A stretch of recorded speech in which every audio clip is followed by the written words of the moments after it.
You may be wondering how Matthew can tell the story of John 3:16 like the title of the message indicates.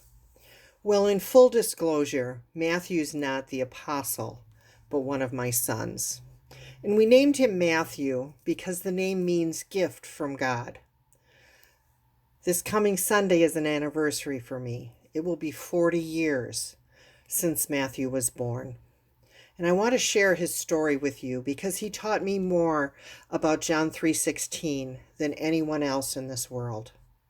And John 3:16 is what Christmas is really all about. We all know the passage. Many of us memorized it when we were young. For God so loved the world that he gave his only begotten Son, that whosoever believes in him should not perish, but have everlasting life. 40 years ago, I learned how deep that love is.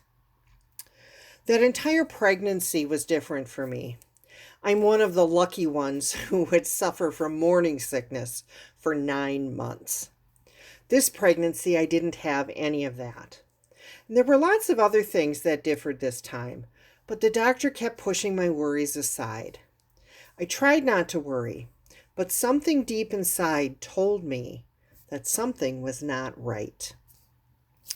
It was December 21st, and I was seeing the doctor for one of my weekly visits at this point. The baby was due June 6th.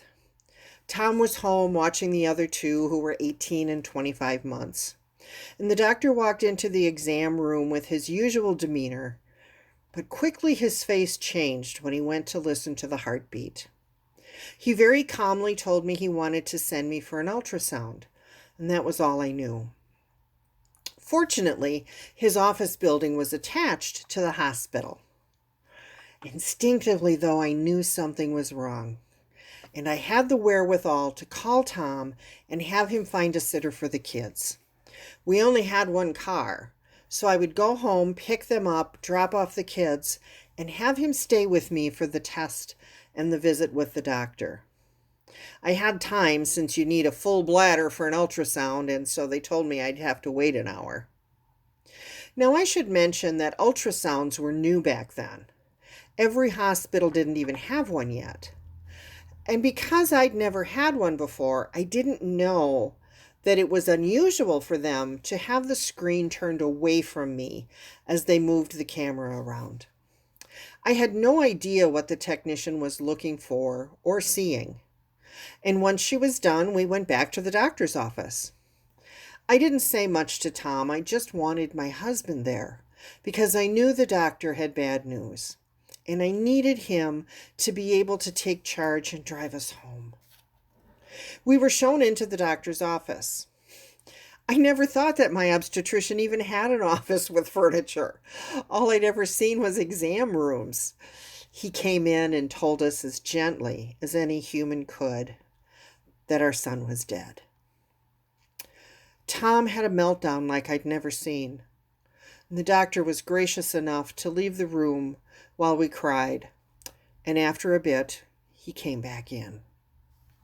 I know he did some exams during that time because my sister was in for a postnatal exam.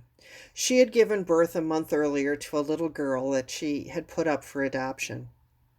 And we had talked about adopting her ourselves, but felt with 2 toddlers we couldn't handle the 2 infants besides. And the fact was, we just knew it wasn't God's will on many levels. My sister later told us that the doctor was in a strange mood when he saw her, and she knew something had upset him, but she had no idea it was us. He returned to his office where we had gained some level of composure, and he tried to explain how and why it would be best for me to go into labor naturally. And we were instructed dangerous things to watch for, but that my health that for my health state, normal labor was best. We left and went home. Our children were with our pastor's wife, and we called and explained what happened. And we just wanted a little time alone. She said she'd keep the kids longer and would send her husband over.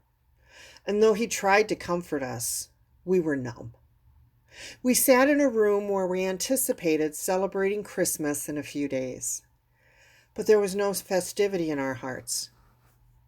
And the pastor tipped us off to a funeral director who would help us with a free funeral and who worked with a cemetery that would give us a plot. And we thanked him and turned to our Bible. I couldn't tell you any of the verses the pastor tried to give us for comfort. I can't tell you the prayer he said. We did find solace, though, in the words of David upon losing his first son with Bathsheba in 2 Samuel 12. He had fasted while his son was ill, but now that the child has died, he gets up and dresses and eats. Everyone's confused. But his words were the ones that brought us comfort. Verses 22 and 23 say this. He said, "While the child was still alive, I fasted and wept, for I said, 'Who knows whether the Lord will be gracious to me, that the child may live?' But now he is dead. Why should I fast? Can I bring him back again? I shall go to him, but he will not return to me." Our comfort was in knowing we would someday meet our son, and that he just beat us to God's presence. I'll fast forward some. Despite the doctor figuring I'd go full term, 8 days later I delivered our son. He had not been dead long enough to decompose badly, and we were blessed to hold him. What followed was torture, though. Tom grieved deeply and immediately. Family acted poorly and hurt us terribly. Even society wouldn't acknowledge his existence with a birth certificate. Now that law has changed since that law changed in 2004. But as our hearts were broken, it seemed the world would continue to batter them. We had a lovely service, and a high school friend of mine actually accepted Christ through the ordeal. And that was another form of comfort for our loss. Tom, I thought, got over his grief, but by then he wouldn't help me grieve. Fortunately, God put someone in my life who was mature in the Lord. She was the mother of a friend and had moved in to live with him. A retired nurse, she would tell me constantly that nervous breakdowns are physical and mental, and don't allow the church to guilt me.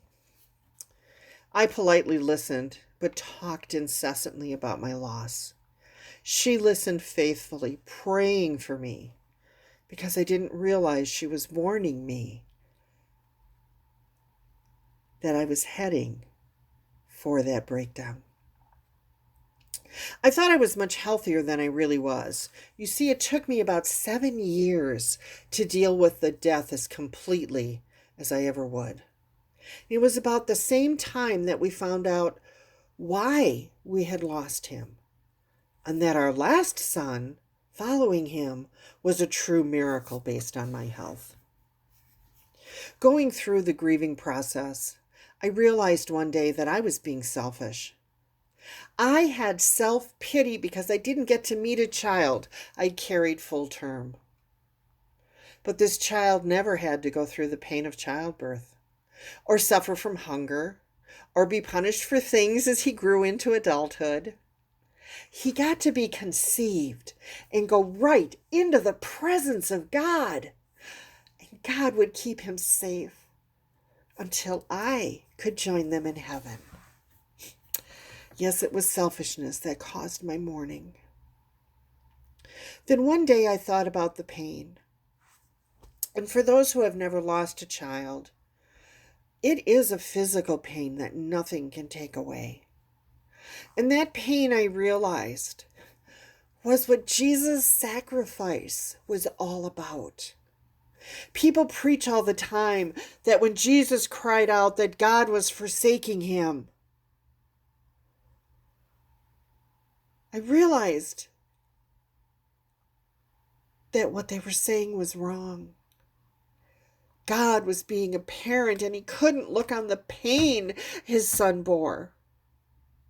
And I realized that if I was the only sinner on this planet, Jesus would do that, all of it, for just me. And then I realized that my pain for Matthew was something I had no control over, because God, in his all-encompassing knowledge, knew before he ever created us what it would cost him, his only son. That's love, folks. And then there's Jesus. Philippians 2, 6-8 tells us his love story. Jesus Christ, who, though he was in the form of God, did not count equality with God a thing to be grasped, but emptied himself by taking the form of a servant, being born in the likeness of men, and being found in human form, he humbled himself by becoming obedient to the point of death, even death on a cross.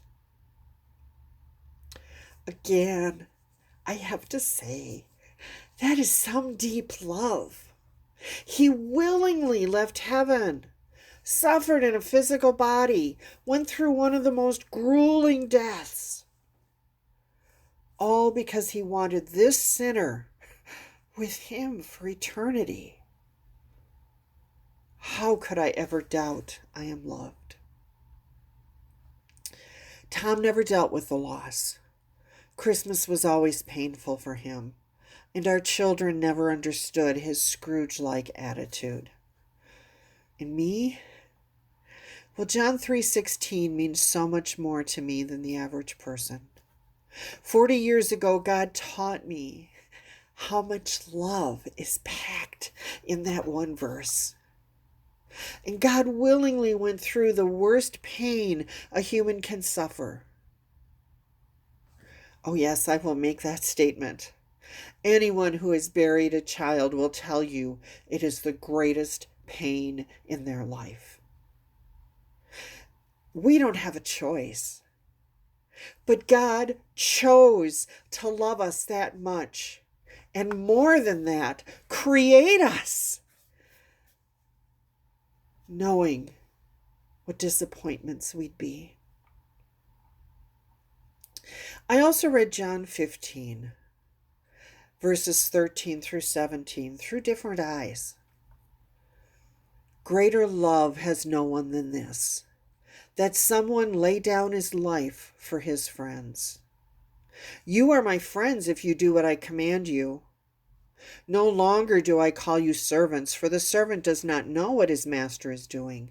But I have called you friends, for all that I have heard from my Father I have made known to you. You did not choose me, but I chose you and appointed you that you should go and bear fruit, and that your fruit should abide, so that whatever you ask the Father in my name, he may give it to you. These things I command you, so that you will love one another. I share this story with you, hoping you may understand a little better the deep, deep love of God, that you may appreciate the willingness of our Savior to be born as a lowly human being, as a demonstration of his love. And I pray you will share the love of John 3:16 with others in a new way, that they might want the salvation that this season is really all about. If you have never experienced God's love so deeply, talk to me after this. He offers it to everyone who believes.